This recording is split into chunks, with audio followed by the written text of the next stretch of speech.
You know, every time I see another headline about digital sovereignty, I can't help but laugh a little.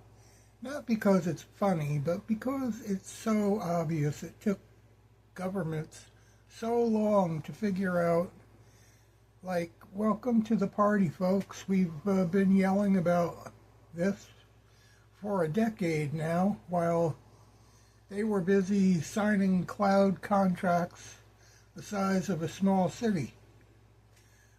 The value of the size of a small city, entire annual budgets. And now suddenly everyone is shocked that depending on three American megacorporations for your entire digital infrastructure might not be the smartest long-term strategy, really. That's the revelation. That's the big epiphany. It's like watching someone realize the landlord can evict them any time after living in the same apartment for 20 years. Yeah, no kidding.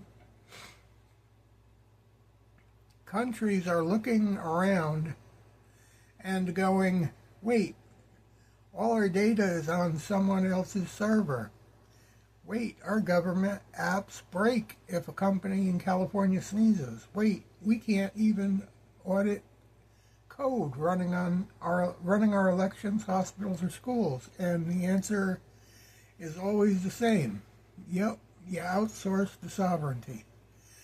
This is why you're seeing France, Germany, India, Brazil, South Africa, even the EU, the whole EU pivot toward open source, stack local compute and sovereign clouds. Not because it's trendy, but because they finally realized the digital world works exactly like the physical one. If you don't own your infrastructure, you don't own your future. Open source used to be the thing nerds tinkered with in a basement. Now it's the backbone of national security, public security, critical infrastructure, AI deployment, economic independence. Why? Because you can inspect it, modify it, deploy it anywhere, and no foreign government can flip the switch and cut it off. It's the same reason you and I talk Linux so much. It's not about being anti-Windows, it's about not being a tenant in your own digital life. Let's be real. Big tech didn't just sell software, they sold control. They built closed clouds, closed models, closed platforms, and closed ecosystems. And then convinced the entire nation to build their economy on top of them. That's not innovation, that's lock in with the pretty IU. And now countries are waking up. Big tech is acting confused, like, why are you leaving? We gave you the convenience. Yeah, and you took the autonomy in return. Canada's in the same boat. This is why Anthropic